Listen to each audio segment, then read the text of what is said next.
जय। बंदी छोड़ कबीर परमेश्वर जी की जय। बंदी छोड़ गरीबदास जी महाराज जी की जय।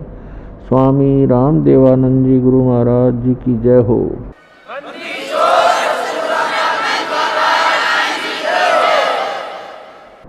गरीब नमो नमो सतपुरुष को नमस्कार। गुरु की नहीं सुर नर मुनि जन साधुआं संतों सर्वस दी नहीं।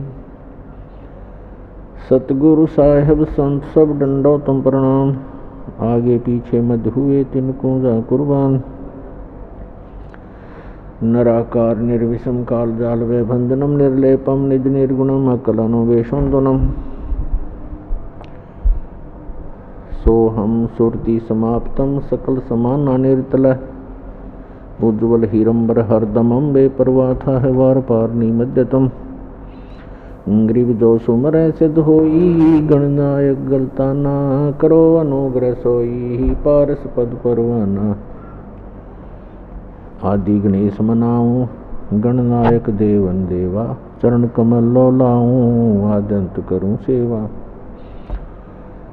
परम शक्ति संगीतम हृदय सिद्धिदाता सोई अवगत गुण अतीतम सत्य पुरुष निर्मोही। जगदम्बा जगदीशम मंगल रूप मुरारी तन मन अर्पों शीसम भक्ति मुक्ति भंडारी।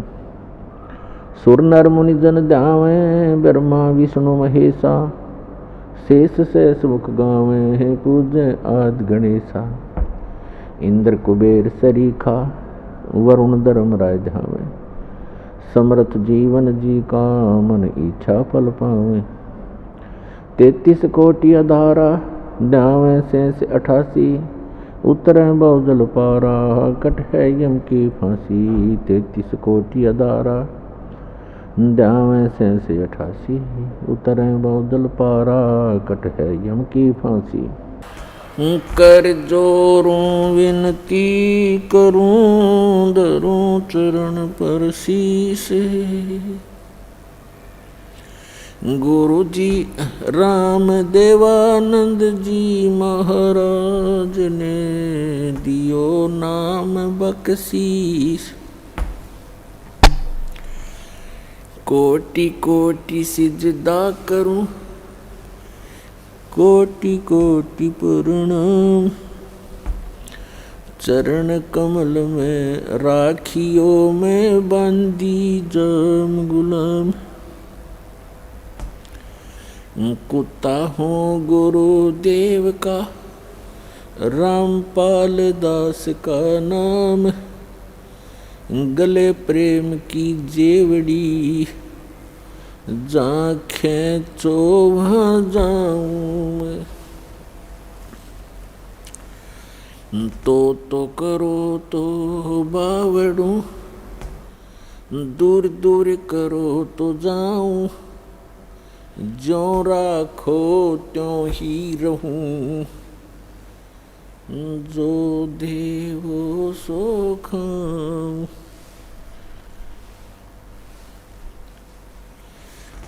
परम पिता परमात्मा पूर्ण ब्रह्म सारी सृष्टि के रचनहार कुल मालिक कबीर परमेश्वर जी की असीम रजा से आप सभी पुण्यात्माएं सत्संग सुनने के लिए उपस्थित हुए। धन्य है आपके माता पिता जिनसे जन्म हुआ। आपको ऐसे समय में मनुष्य जीवन प्राप्त हुआ जिसकी कोई कीमत नहीं लगाई जा सकती। वैसे तो सभी सद्ग्रंथों ने सभी महापुरुष संतों ने मनुष्य जीवन को बहुमूल्य ही बताया है, लेकिन ये जो समय अब है कलयुग का जो बिचली पीढ़ी बताई है परमात्मा ने, ये समय परमेश्वर ने ऐसा निर्धारित किया हुआ है कि प्रत्येक कलयुग में इसी समय में ये मोक्ष मार्ग खोला जाता है। और इस समय में आपका जन्म अब पूरे विश्व के जितने भी प्राणी हैं जिनको मानव शरीर प्राप्त है, धन्य भाग हैं उनके कि उनको मानव शरीर प्राप्त है। दुर्भाग्य उन प्राणियों का जिनको ये सच्चा नाम, सच्ची भक्ति और सच्चा ज्ञान, तत्व ज्ञान प्राप्त नहीं है। उसके लिए परमात्मा ने अपने सभी बच्चों के लिए ये प्रयत्न इस दास से करवा रखा है। रजा उस परमेश्वर की ही है, क्योंकि जैसे माता पिता को अपने सभी बच्चे प्रिय होते हैं, ऐसे ही ये परमात्मा कबीर देव है, जिसको अल्लाहु अकबर कहते हैं, जिसको ग्रेट गॉड कहते हैं। ये हम सभी का पिता है और यही हमारी माता है, क्योंकि इसके वचन से हम सभी आत्माओं की उत्पत्ति हुई है। इस परमात्मा में वो गुण हैं, त्वमेव माता च पिता त्वमेव बंधु च सखा त्वमेव विद्या च द्रविणम त्वमेव सर्व मम देव देव। सब देवों के देव, सब परमात्माओं के परमात्मा, सब प्रभुओं के प्रभु ये कबीर साहब हैं, ये परम अक्षर ब्रह्म हैं। और हम सभी इसी के बच्चे हैं। चींटी से लेकर हाथी तक सभी प्राणियों में, और रंग से लेकर धनी तक, पर्दा से लेकर राजा तक, उस एक परम पिता के सभी बच्चे हैं। तो उस परमात्मा ने, उस माता ने, उस पिता ने हम सभी बच्चे एक जैसे ही प्रिय हैं। अपने कर्मों के कारण हम भले ही कोई कुत्ता, कोई गधा, कोई सूअर बना है, उनका भी दुख उस परमात्मा को है, क्योंकि परमात्मा चाहते हैं कि प्रत्येक प्राणी इस ज्ञान को स्वीकार करे, परमात्मा के दिए हुए इस विधान को समझे और ये सभी यहाँ से निकल जाएं। ये पृथ्वी एक कैद है, 21 ब्रह्मांड हैं वैसे तो इस काल के, जिनको हम जन्नत कहते हैं, स्वर्ग कहते हैं, जिसको हम हेवन कहते हैं। इस काल के 21 ब्रह्मांड का जो हेवन है, जन्नत है, स्वर्ग है, ये भी एक जेल है। 3 लोक और भवन चतुर्दश सब ही जम की जेल रे, इस काल की जेल में है। तो इस जेल से निकलने का सुअवसर अब प्राप्त है। और जो दास ये मार्ग भक्ति का आपको बता रहा है, ये गॉड गिवन है, कंप्लीट गॉड गिवन और कंप्लीट स्पिरिचुअल नॉलेज है। ये पूर्ण परमात्मा का दिया हुआ है, बताया हुआ है और संपूर्ण अध्यात्म ज्ञान है। और ज्ञान सब ज्ञान डी, कबीर ज्ञान सो ज्ञान, और जैसे गोला तोब का अब करता चले मैदान। तो पुण्यात्माओं, मानव शरीर बहुत ही अच्छी आत्माओं को, पुण्यकर्मी प्राणियों को प्राप्त होता है। हम अध्यात्म ज्ञान के अभाव से इस अनमोल मनुष्य जीवन को पशु पक्षियों जैसी क्रिया करके ही समाप्त कर जाते थे। और जो पुण्यात्माएं साधना करने की चेष्टा भी करते थे पूर्व जन्म की प्रेरणा से, उनको यथार्थ ज्ञान न होने से उन्होंने हजारों वर्षों तक साधनाएं की, तप किए, जप किए। उन्होंने वो साधनाएं शास्त्र विधि त्याग कर किसी लोक वेद के आधार से की, किसी की सुनी सुनाई की, जो श्रीमद् भगवद गीता अध्याय नंबर 16 के श्लोक 23 और 24 के विपरीत हैं, जिसमें कहा है कि शास्त्र विधि को त्याग कर जो मनमाना आचरण करते हैं, उनको न तो कोई सुख होता है और न ही उनकी गति होती है और न ही उनको कोई सिद्धि प्राप्त होती है, अर्थात व्यर्थ, यूजलेस। तो अभी तक हम यूजलेस साधना करते रहे, अब यूजफुल साधना हमारी अब प्रारंभ हो रही है। धन्य हो आप पूरे विश्व के प्राणी जो मानव शरीर प्राप्त हैं, और उनसे भी धन्य है जिनको ये मार्ग स्वीकार हो गया, ये भक्ति विधि मिल गई। तो उन पुण्यात्माओं में से आप हैं जिनको इस दास से दीक्षा प्राप्त है। आज विश्व का मानव अन्य प्राणियों से भी दुखी है, पशु पक्षियों से भी दुखी है, क्योंकि हमारे पूर्व जन्म के जो पुण्य थे वो अक्षीण हो चुके हैं, क्योंकि हम चौथे युग में जन्मते जन्मते आ चुके हैं। अपने पुण्यों का अभाव कर लिया, अक्षीण कर लिया पुण्यों को, और हमारे पास अब केवल पाप शेष रह रहे हैं। जिस कारण से जैसे पाप और पुण्य ये दो पहलू हैं, पुण्य से सुख होता है, पाप से दुख होता है। हमने सुख की परिभाषा का पता नहीं, आपको हमको अभी तक पता नहीं था, तो हम इसको सुख मान रहे थे। जिसके पास एक बढ़िया कार हो, अच्छी कोठी हो, कोई फैक्ट्री हो, या कोई अच्छी पोस्ट प्राप्त हो, कोई पद बना हो उसका, डॉक्टर, इंजीनियर, IAS, IPS या जज, या कोई मंत्री, मुख्यमंत्री, प्रधानमंत्री बनकर बड़ी बड़ी गाड़ियों में चलता हो, तो हमने इस सुख की परिभाषा बस इतना ही ज्ञान था। ये सुख नहीं है, ये तो बाह्य दिखावा है। प्रत्येक प्राणी टेंशन लिए फिरता है, प्रत्येक प्राणी 99% व्यक्ति टेंशन से ग्रस्त हैं। तो हम इसको सुख मान रहे थे। सुख नाम की कोई वस्तु नहीं इस 21 ब्रह्मांड में। तो परमात्मा चाहते हैं कि आप यहाँ से निकलो, इस झूठे सुख को भूलो, इससे परिचित हो जिसको तुम सुख मान बैठे हो। कबीर साहब कहते हैं झूठे सुख को सुख कहे, ये मान रहा मनमोद, ये सकल चबीना काल का, कुछ मुख में कुछ गोद। यहाँ सब ये काल का आहार है। इस झूठे सुख को आप सुख मान बैठे हो, ये सुख नहीं है। आज आप जिसको सुख मानते हो उस व्यक्ति के पास सभी सुविधाएं उपलब्ध हैं।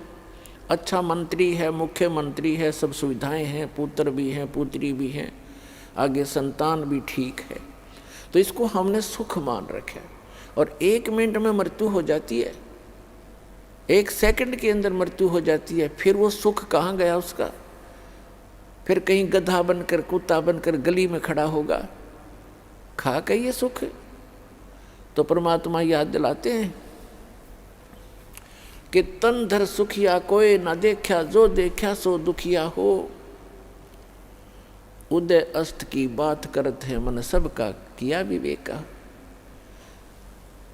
शरीरधारी प्राणी यहाँ इस पृथ्वी लोक के जो कच्चे शरीरधारी प्राणी हैं, कहते परमात्मा कहते मैंने कोई इस पृथ्वी पे सुखी नहीं देखा। और जो उदय अस्त की बात करते हैं, उदय अस्त का अर्थ है चक्रवर्ती राजा,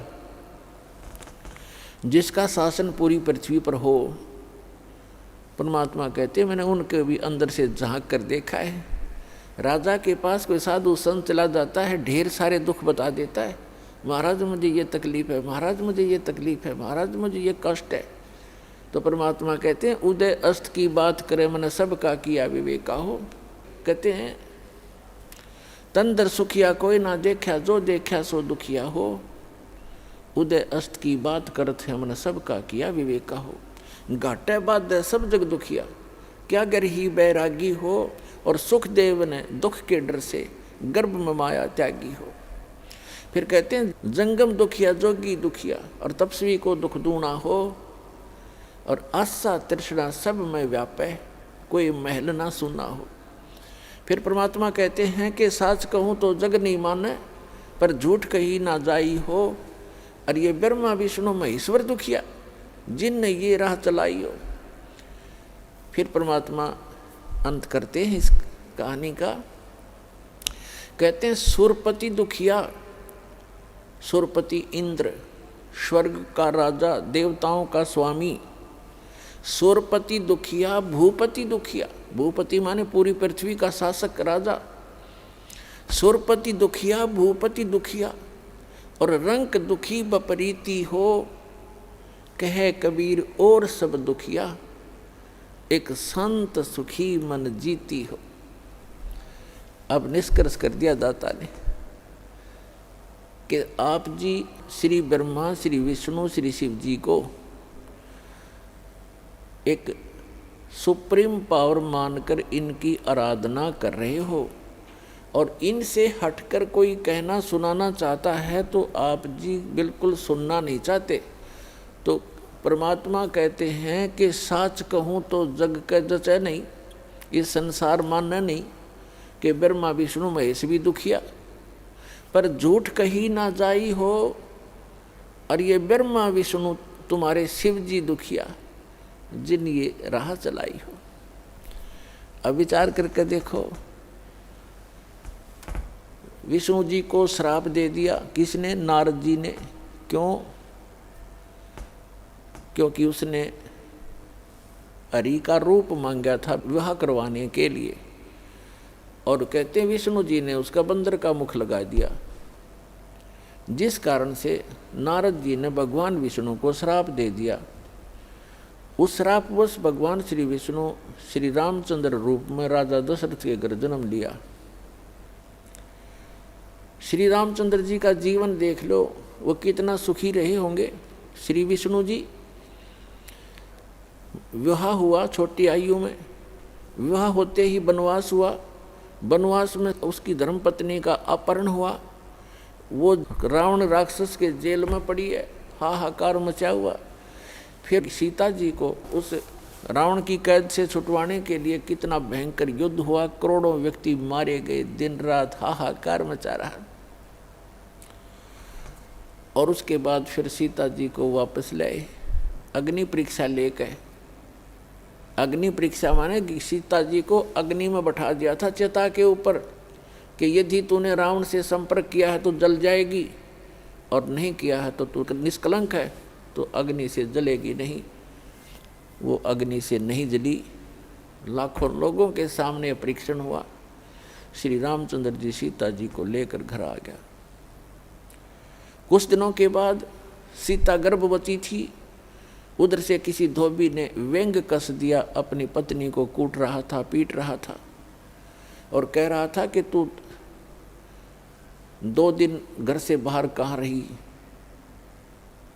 मैं इस दशरथ पुत्र रामचंद्र जैसा नहीं हूँ कि उसकी पत्नी रावण के पास रही 10 वर्ष तक और उसको आज घर रखे हुए है, मैं उस जैसा नहीं हूँ। इस बात को श्री रामचंद्र जी ने अपने कानों सुन लिया, क्योंकि वो रात्रि के समय वेश बदलकर घूमा करते थे। उस समय के राजा ऐसी व्यवस्था रखते थे। इस बात को सुनकर के दुनिया में मैं क्या मुंह दिखाऊंगा, मेरे ऊपर उंगली कसी जाती है, टॉन्ट कसे जाते हैं। अगले दिन अपनी धर्मपत्नी सीता जी को घर से निकाल दिया, गर्भवती को।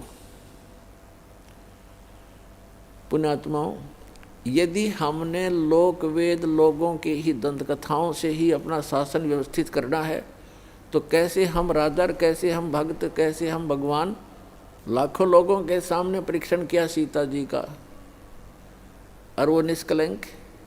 और एक धोबी ने कह दिया कि मैं उसके कहने मात्र से अपनी पत्नी का परित्याग कर दिया, तो धिक्कार है ऐसे डिसीजन को। आम आदमी भी ना करे ऐसी गलती, जिसकी पत्नी के गर्भ हो और उसको घर से निकाल दे, कहाँ जाएगी फिर वो? तो पुण्यात्मा, भले ही उसने लोगों की शर्म से निकाल दिया, लेकिन अंदर से दुख उसका गया नहीं।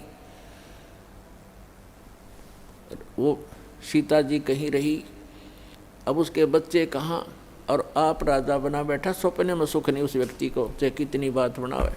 वही श्री विष्णु जी श्री कृष्ण रूप में जन्मे।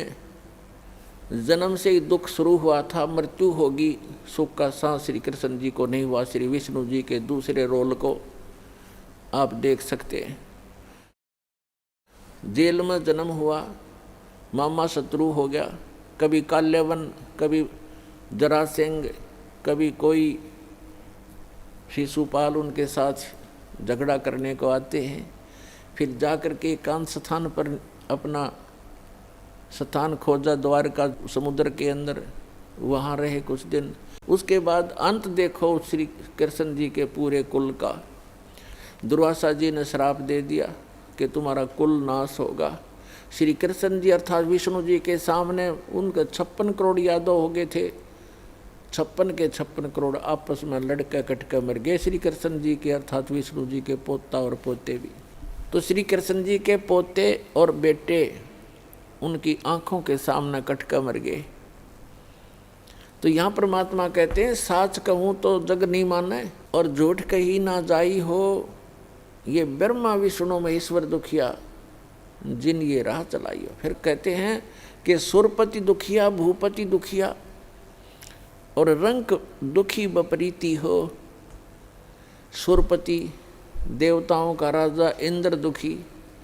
इंद्र की कहानी आप पढ़ कर देखो पुराणों के अंदर। एक बार राक्षसों का और देवताओं का युद्ध हो गया, राक्षस विजयी हो गए, इंद्र भाग गया, गद्दी छोड़कर जंगलों में छुप गया, कोई वर्षों तक भूखा प्यासा पड़ा रहा, खा के वह सुख। और इंद्र की मृत्यु के उपरांत उस राज को भोग करिए, राजा चाहे स्वर्ग का हो चाहे पृथ्वी का हो, अगला जन्म उसका गधे से शुरू होता है। तो बाढ़ में जाओ ऐसा राज जो अगले जन्म में गधा बने। तो हम बिना ज्ञान के इस झूठे सुख को सुख मानकर अपना जीवन नाश कर रहे हैं। अब इसको सफल करो पुण्यात्माओं। हमें विकल्प प्राप्त हुआ, अभी तक इसका विकल्प नहीं था। कोशिश करके भी हम काल के जाल से नहीं निकल पा रहे थे। अब क्या बताते हैं परमात्मा के सुरपति दुखिया भूपति दुखिया रंक दुखी बपरीती हो। कि रंक यानी निर्धन व्यक्ति तो स्वाभाविक दुखी होता है, उस पर तो सभी दुख विद्यमान होते हैं। अब क्या बताते हैं कि कहे कबीर और सब दुखिया एक संत सुखी मन जीती हो। एक संत सुखी हो सकता है इस पृथ्वी पर जिसने अपने मन को जीत लिया। मन को पुण्यात्माओं जीतना कोई हंसी खेल नहीं है। और गीता में लिखा है कि अर्जुन ने पूछा कि हे भगवान आप कहते हो कि मन और इंद्रियों को रोक के एकांत स्थान पर ध्यान लगावे। तो अर्जुन कहता है भगवान इस मन को रोकना बड़ा कठिन है। इस बात को गीता ज्ञानदाता भी कहता है कि मन को रोकना तो तूफान को रोकने के तुल्य है। फिर भी कहा है कि कोशिश करे, उसका अभ्यास करने से उसका कुछ राहत मिल सकती है। ये तो है एक वेद ज्ञान जो इनकम्प्लीट है, क्योंकि बहुत से ऐसे ऋषि हैं, जैसे एक श्रृंगी नाम के ऋषि थे। उन्होंने इसी आधार से वन में जाकर घोर तपस्या की, हठ योग किया, इसी मन को रोकने के उद्देश्य से। पुण्यात्मा तत्व ज्ञान न होने से हम मनमुखी साधनाएं और अज्ञान के आधार से ये जीवन नाश करते रहे। जनसाधारण ये सोचा करता था कि बड़े महर्षि हैं, ऋषि हैं और बड़ा कठिन तप कर रहे हैं। उसके विषय में सूक्ष्म वेद में परमेश्वर ने आकर स्वयं बताया है कि डंब करें डूंगर चढ़ें, अंतर जीनी झूल और जग जाने ये भक्ति करें, ये बोवें सूल बबूल। कोई पहाड़ पर, कोई ऊंचे से स्थान पर के दूर तक दिखाई देऊं मैं कहीं साधना कर रहा है कोई संत। डंब करें, डंब माने पाखंड करते हैं, लोग दिखावा करते हैं। डंब करें डूंगर चढ़ें, डूंगर माने पहाड़ पर ऊंचे स्थान पर चढ़ जाते हैं। अंतर झीनी झूल, अंदर जो की तू बकवाद भरी है, और जग जाने यो भक्ति करे, ये बोवे सूल बबूल। अपने भविष्य में ये कांटे बो रहे हैं तत्व ज्ञान के अभाव से। उसके लिए क्या बताते हैं परमात्मा कि एक श्रृंगी नाम के ऋषि थे। उन्होंने ऐसे ही अपने इसी अज्ञान आधार को प्रमुख रखकर वन में चले गए, फॉरेस्ट के अंदर बैठ गए, जाकर हठ योग किया। इन्होंने क्या सोच रखा है कि पहले अपनी इंद्रियों को काबू करें और ताकि ये भक्ति में फिर बाधक ना हो। इस उद्देश्य को लेकर के दूसरा वो रखते हैं कि जैसे वन में चले भी गए तो भूख प्यास सताती है, उसके लिए ये महापुरुष क्या करते हैं कि खेचरी मुद्रा का प्रयोग किया करते थे। खेचरी मुद्रा, जैसे कई पंथ हैं, जैसे ये अंसा देश वाले तो इससे पे गाटा जोड़ रहे हैं। खेचरी मुद्रा, जीभ को उलट कर तालू पर लगा ले और कान बंद करके ये नाद क्रिया, ये तो बालकों के खिलौने हैं। इस मन कल्पित ये अपना एक ड्रामा है इस जीवन को नष्ट करने का। तो इसी आधार से श्रृंगी ऋषि ने अमृत क्रिया को सिद्ध किया। जैसा कि ये संत बताते हैं, ये तो इनको तो कख भी पता नहीं अमृत क्रिया क्या होती है। तालू का जीभ लगा लो ऐसे मोड़ कर और कहते हैं फिर इस तालू से अमृत टपकेगा। ये तो लाड़ टपके हैं, अमृत थोड़ा टपकेगा इससे। बकवाद करें। ये एक ऐसी क्रिया है जैसे जीभा को वापस मोड़ेंगे और तालू के लगाने की हम चेष्टा करेंगे तो हमारी नाड़ियाँ कसती हैं जो जिह्वा से और मस्तिष्क से संबंधित हैं। हमारे इस शरीर के अंदर इस तालू के ऊपर, ये जो तालू है लटक रहा है हमारे, इसके ऊपर एक थोड़ा सा स्थान है, वो कम प्लेस है, और उसके अंदर एक अमृत भरा रहता है सदा। और वो अमृत वहाँ से सीधा चल के नीचे जाता है नाभि के पास, ऑटोमेटिक चल रहा है वो। और उसको एक कुंडलनी शक्ति है, कुंडलनी शक्ति बोले, नागिनी कहा संतों ने। उसकी 2 जिह्वा हैं सर्प जैसी, और वो उस अमृत को वो पीती रहती है, शरीर में नहीं जा पाता, वो उसको चूस करके नष्ट कर देती है। उसके अंदर एक ऐसी क्रिया है। तो फिर क्या होता है, जब हम श्वास क्रिया को अभ्यास करते हैं श्वास का, और वो श्वास के साथ ऐसे खड़ी है, ऐसे उसका नाभि के जहाँ वो अमृत टपकता है ऊपर से जाकर नाभि के पास, उसका मुंह बिल्कुल उसके ऊपर है ऐसे। और जब हम श्वास क्रिया का अभ्यास करेंगे, उस श्वास क्रिया से उसका मुंह ऐसे नीचे को हो जाएगा, और फिर वो अमृत जो है पूरे शरीर में जाना शुरू हो जाएगा। श्वास क्रिया से तो उसका मुंह टेढ़ा होगा, ऐसे नहीं रहेगा ऊपर को, वो ऐसे मुड़ जाएगा नीचे को। जो ऐसे टपक रहा था अमृत, उसको वो खा रही थी, फिर वो ऐसे हो जाएगी, उस पे उसके मुंह पे नहीं जाएगा। ये तो श्वास क्रिया का लाभ मिलेगा। और फिर जो हम तालू पर जिह्वा लगाने की चेष्टा करते हैं, उससे क्या होगा कि इस तालू के ऊपर एक स्थान है जहाँ पर ये अमृत भरा रहता है, लिक्विड सा है ये। उसके नीचे वो एक जैसे इसको अर्ध छोटा सा बेर होता है, बेर का फल, बेरी का फल, उसको आधा काट दे, साफ कर दे, इतना सा है वो, ऐसे आधा कटा हुआ। और उसके बिल्कुल नीचे एक वाल है, वाल, और उसके ऊपर एक छोटी सी नाड़ी टिकी हुई है जो उस वाल के सुराख को रोक रही है। तो उस अभ्यास करने से, जो श्वास क्रिया से, तो नागिनी का फन नीचे को हो जाएगा, और फिर वो नीचे जाना शुरू होगा, और जिस रास्ते से फिर वो जाएगा वो उस नागिनी के हाथ नहीं लगेगा, वो पूरा शरीर में व्याप्त हो जाएगा। एक स्वाभाविक ओवरफ्लो होकर के वो छोटा सा जो आधे बेर का जितना स्थान समझो खाली, ओवरफ्लो होकर जब जाता है तब वो नागिनी के मुंह पर गिरता रहता है। तो अब वो चाहे उस सुराख से जाएगा और चाहे वैसे ऊपर के ओवरफ्लो होकर जाएगा, तो उस कुंडलनी जो नागिनी है उसके नाभि के चारों तरफ, नाभि के पास हमारी सभी पूरे शरीर की नाड़ियाँ इकट्ठी हो जाती हैं।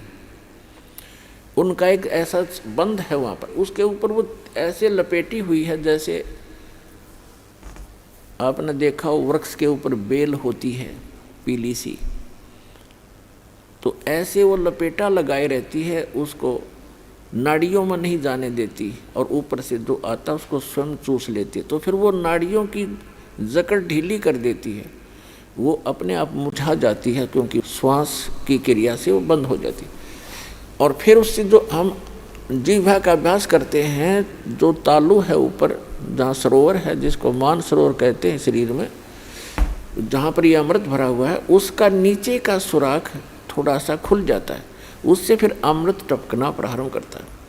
अब कहने का भाव ये है कि ये सारा कुछ भी हो गया, आपकी कुंडलनी शक्ति भी जागृत होगी और वो नागिनी भी दबगी नीचे को होगी और उधर से आपकी अमृत क्रिया भी सिद्ध होगी। फिर अब क्या होगा, उससे क्या होता है कि शरीर के अंदर ज़्यादा भोजन आहार की आवश्यकता नहीं रहती। शरीर बगैर खाए भी वर्षों तक रह सकता है, और भक्ति से ही मिली नहीं तो 1-1 लाख वर्ष तक बैठ कर चले गए, फिर गधे की योनि पाई। इन क्रियाओं से क्या लाभ हुआ?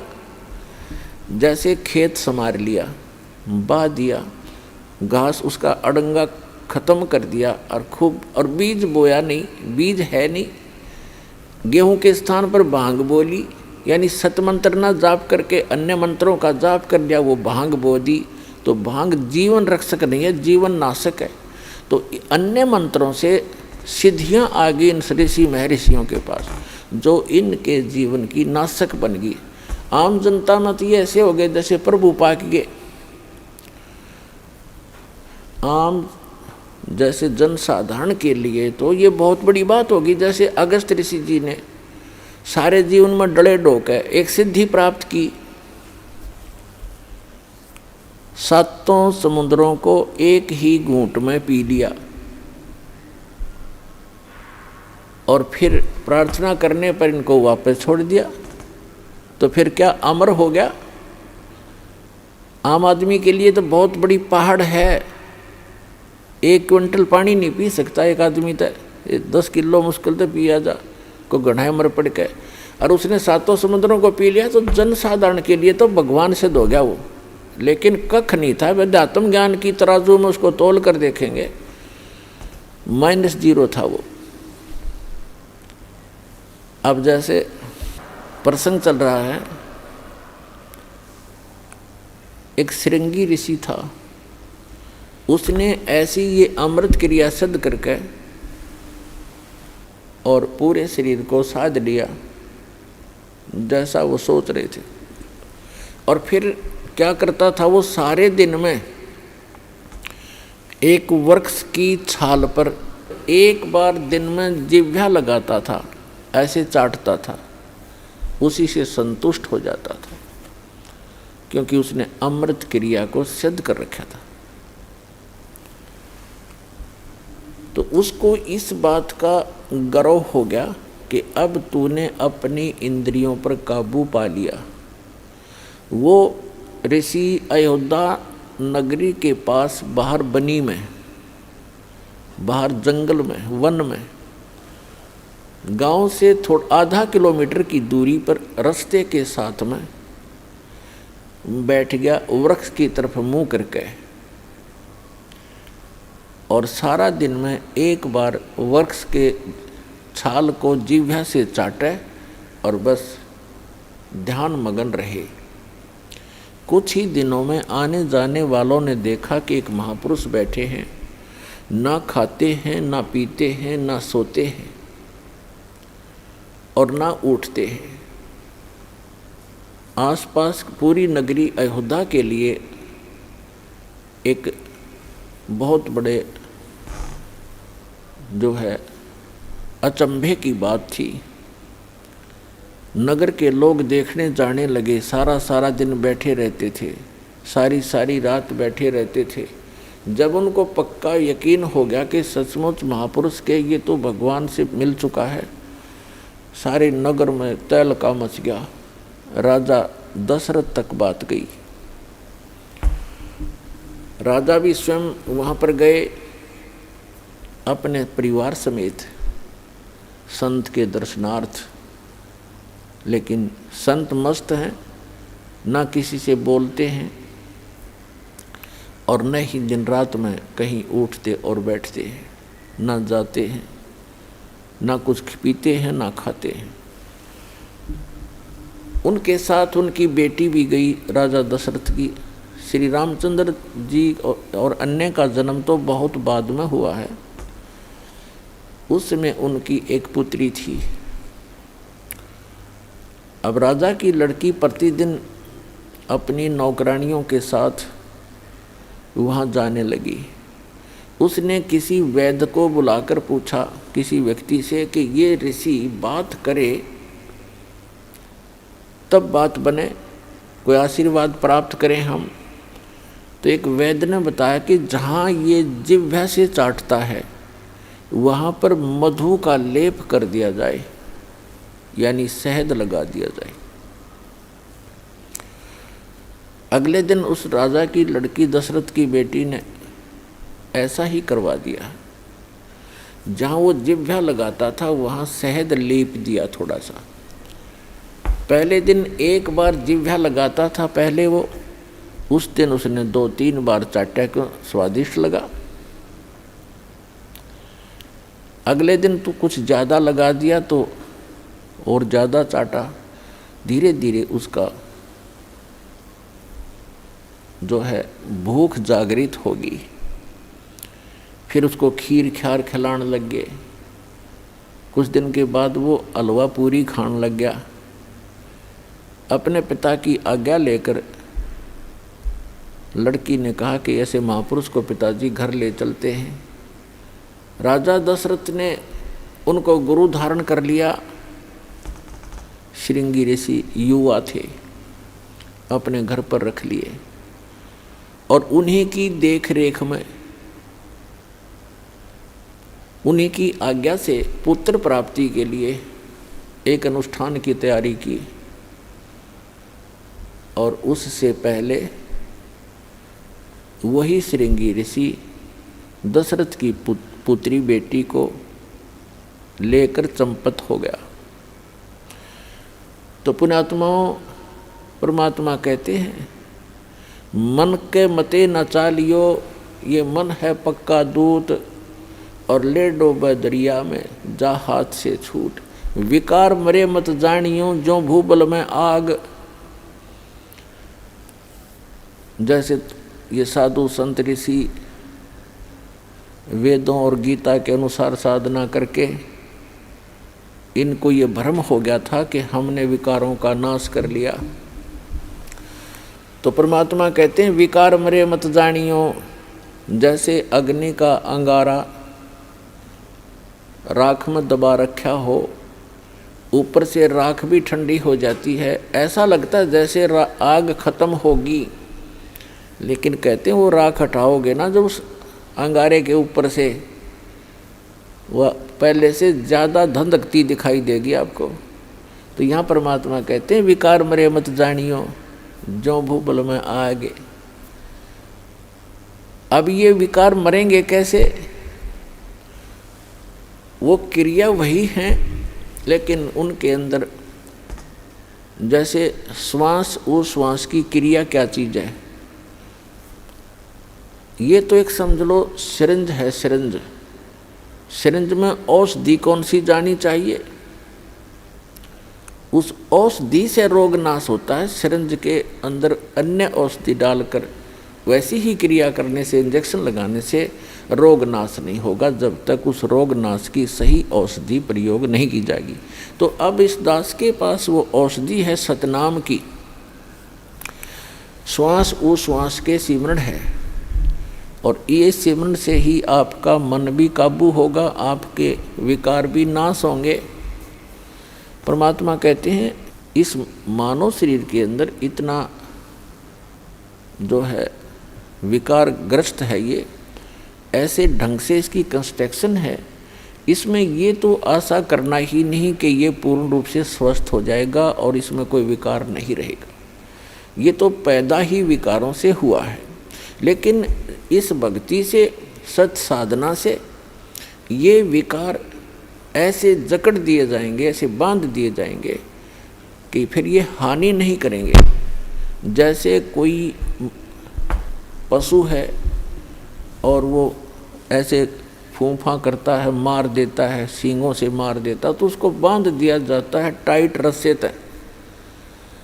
अब वो रस्से से इतना टाइट बांध दिया गया है कि वो हानि नहीं कर सकता, फूंफा कर सकता है, लेकिन उसकी सीमा बना दी। तो परमात्मा की इस भक्ति से, परमात्मा के इस ज्ञान से, सत साधना से इन विकारों को ऐसे बांध दिया जाएगा कि ये मन फूंफा करने की चेष्टा करेगा, लेकिन इस तत्व ज्ञान रूपी रस्सा इसको जकड़ देगा और ये भक्ति की कमाई इसको दबा देगी।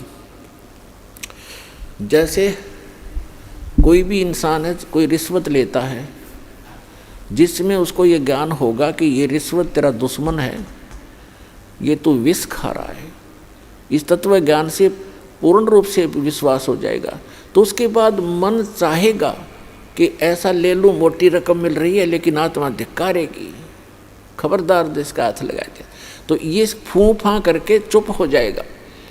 इसी प्रकार वो और कोई दुराचार की वासना उत्पन्न होगी तो आत्मा इसको धिक्कार देगी, ये ज्ञान इसके आगे खड़ा हो जाएगा और इसका उस वहीं पर रुकावट हो जाएगी। तो इस प्रकार हम इन विकारों को भी रोकेंगे इस भक्ति और इस साधना और इस ज्ञान से, और हम अपना आत्म कल्याण भी आसानी से करवा पाएंगे। तो परमात्मा कहते हैं कि सुरपति दुखिया, भूपति दुखिया और रंग दुखी बपरीती हो, कहे कबीर और सब दुखिया, एक संत सुखी मन जीती हो। अब मन को जीतना कैसे है?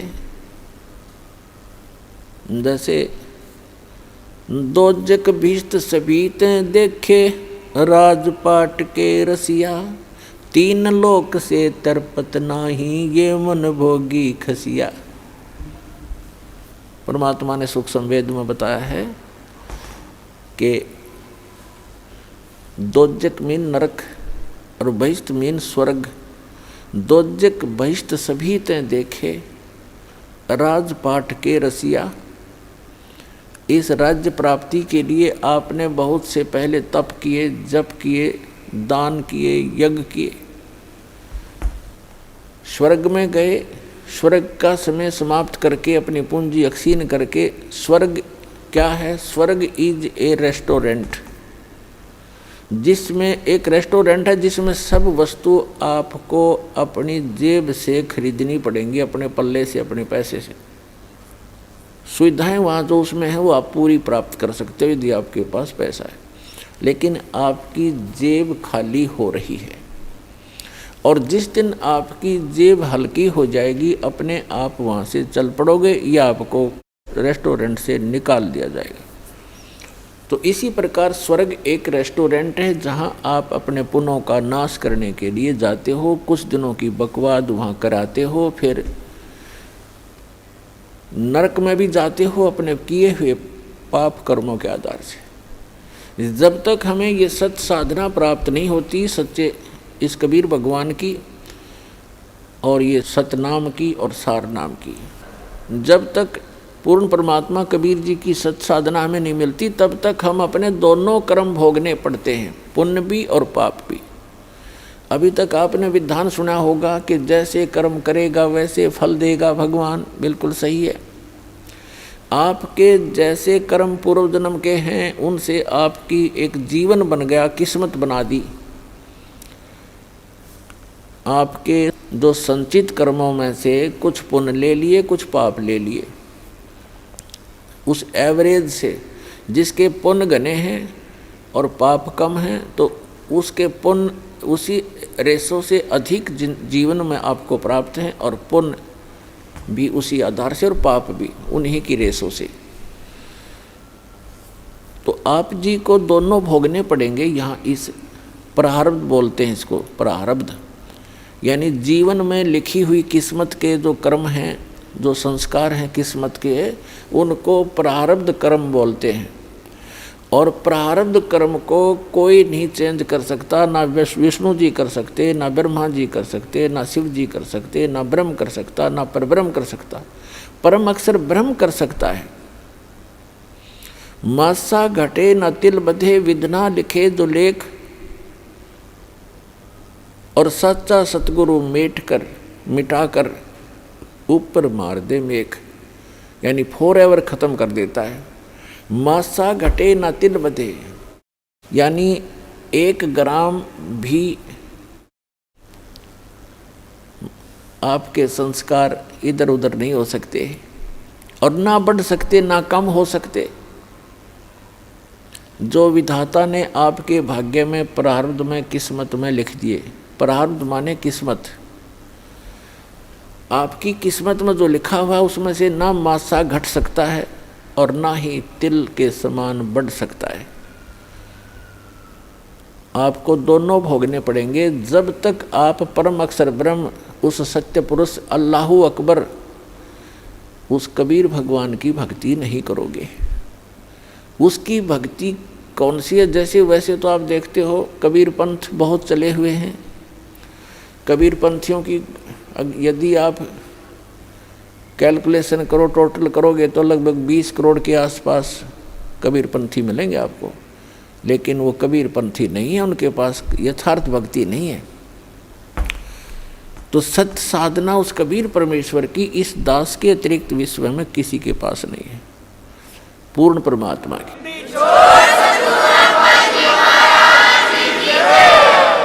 और उस सतलोक को प्राप्त करने की, जहाँ जाने के बाद साधक कभी दुखी नहीं होता।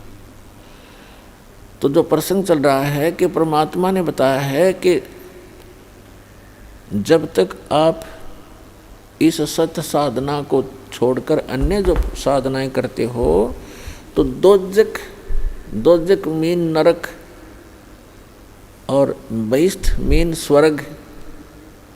दोजक बहिष्ठ सभी तें देखे राजपाट के रसिया, और 3 लोक से तरपत नाही ये मन भोगी खसिया। है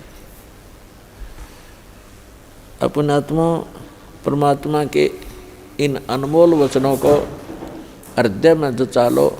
ये कोई डूम भाट के गीत नहीं, एक परम पिता के बताया हुआ मार्ग है। अब प्रसंग चल रहा है कि दोजक भिष्ट सभी ते देखे राजपाट के रसिया। अन्य साधनाएं करके आप जी ने स्वर्ग भी प्राप्त किया और नरक भी, दोनों भोग लिए। और 3 लोक से तरपत नाही ये मन भोगी खसिया।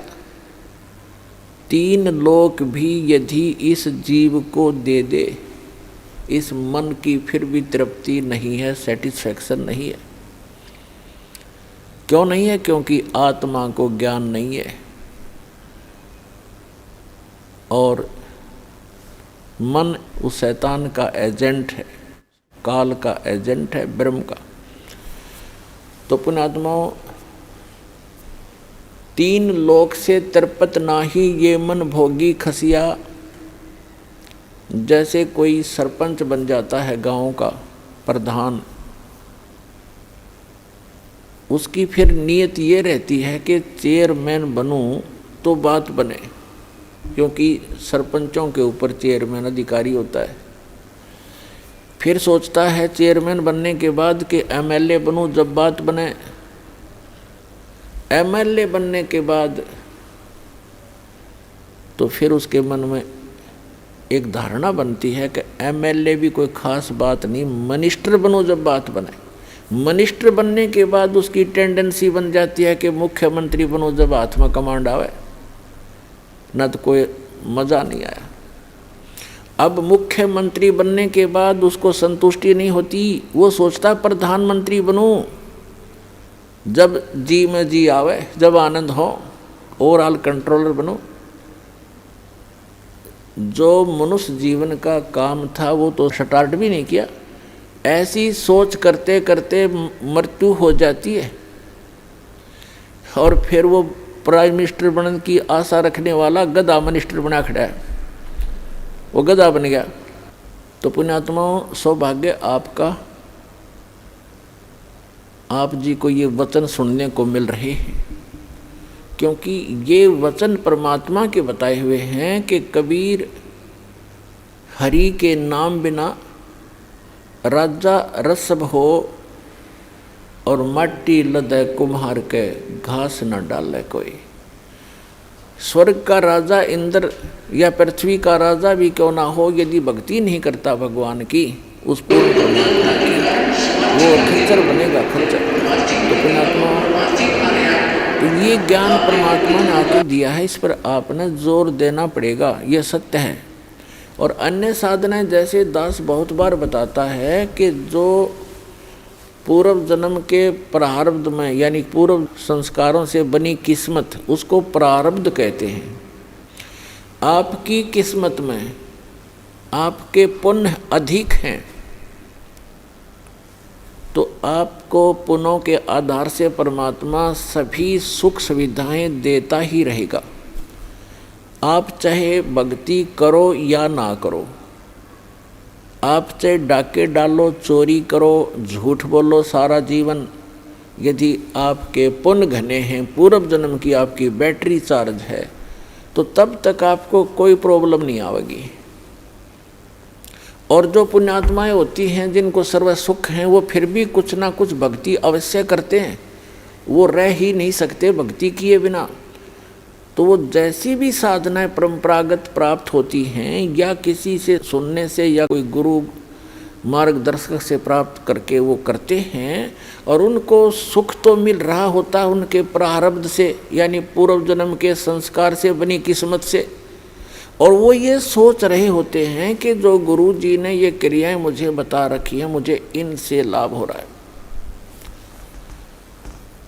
तो ये उसकी भूल होती है। एक जीवित उदाहरण बताते हैं एक आपको कि एक रोहतक शहर के अंदर एक फाइनेंसर था, फाइनेंसर जो ब्याज पे पैसे देता है। तो इस दास ने प्रारंभ में जब ये शुरू किया, सरकारी नौकरी को त्याग दिया, तो भक्तों ने सोचा कि ज़्यादा दुखी हो जाते हैं गुरुजी, गांव-गांव में जाते हैं, बसों में जाते हैं तो तंग हो जाते हैं। एक जीप की व्यवस्था की, उसके लिए फाइनेंस करवाया उस फाइनेंसर से। वहाँ आने जाने लगे, बैठने लगे, स्वभाव ठीक था। हमारे भक्तों ने उनको समझाने की चेष्टा की, उसके पिताजी को भी कहा, वो भी वहीं बैठता था उसी ऑफिस में। तो उसके पिताजी से कहा कि आप ये ज्ञान समझो, हमारे गुरुजी ऐसे भक्ति बताते हैं, आप ये भक्ति करो।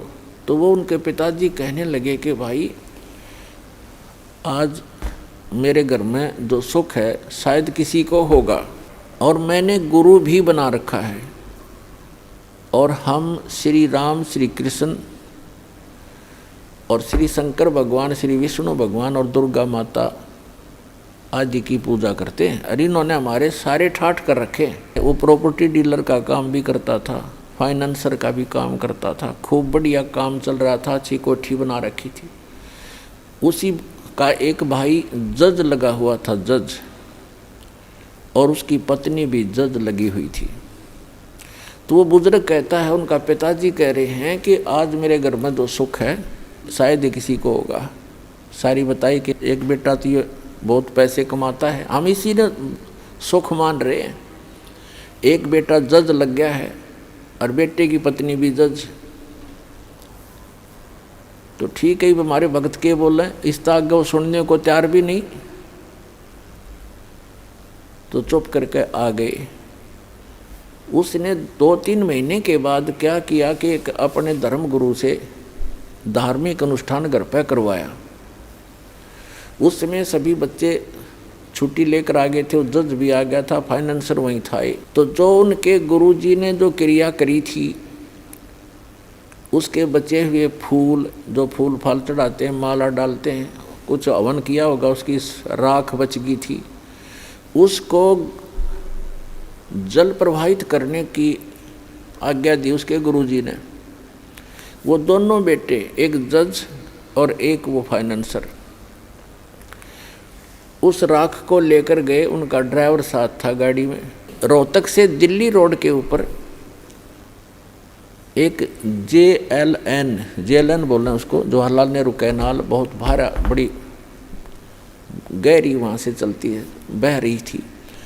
उस पे जाके उन दोनों ने पटड़ी पर गाड़ी चढ़ाई, ड्राइवर ने गाड़ी रोकी, दोनों उतर के उन्होंने वो जो भी थैला सामग्री थी वो ऐसे खाली कर दी जल में। वो जल में नहीं गई, उस कैनाल के उस नहर की पटड़ी ज़्यादा टेढ़ी थी ऐसे, तो वो ऐसे गिर गई ऊपर ने। तो उन्होंने, एक भाई ने हाथ पकड़ लिया, एक कहने लगा मेरा हाथ पकड़, मैं नीचे जाके इनको जल में सरका देता हूँ, बहा देता हूँ। तो एक का ऊपर हाथ पकड़े था, वो नीचे जा रहा था भारी, तो वो नीचे वाला भी तगड़ा था, तो उसका पैर रिपट गया क्योंकि काई लगी हुई थी। और साथ में उसका भाई हाथ पकड़ रहा था, वो भी साथ आ गया क्योंकि उसने और मजबूती से पकड़ा, जब गिरने लगा तो वो भी नीचे गिर गया। दोनों उस नहर में गिर कर डूब कर मर गए। तीसरे दिन लाश पाई उनकी। पुण्यात्माओं, परमात्मा कहते हैं कि झूठे सुख को सुख कहे ये मान रहा मनमोद, ये सकल चबीना काल का कुछ मुख में कुछ गोद। आज उस बूढ़े के घर में जो कहर था शायद किसी के घर में होगा, जहाँ वो ये सोच रहा था कि जो सुख आज मुझे शायद किसी को होगा। जब तक हम उस परम पिता की शरण ग्रहण नहीं करेंगे और जो साधनाएं हम करते हैं उससे हम मान बैठे हैं कि ये साधना से मुझे लाभ हो रहा है, कहाँ गई उसकी साधना, जो कहर टूट गया उस घर पे। तो पुण्यात्माओं, इसका समाधान केवल एकमात्र कबीर परमात्मा है और उसकी ये सच साधना जो दास के पास है। इसके अतिरिक्त कोई कबीर साहब का नाम लेकर के अगर आपको कोई जंतर मंत्र बताता है तो व्यर्थ है, यूजलेस है। और ये मंत्र जो दास आपको देता है ये है वो कारगर मंत्र। और इन मंत्रों को, इस साधना को यदि इस दास से प्राप्त करके कोई नीच व्यक्ति स्वयं बनकर संत इनको आगे दान करता है तो वो भी महान दुश्मन है इस मानव समाज का, क्योंकि वो अधिकारी नहीं है। अधिकारी के बिना ये मर्यादा इस भगवान की, अधिकारी के बगैर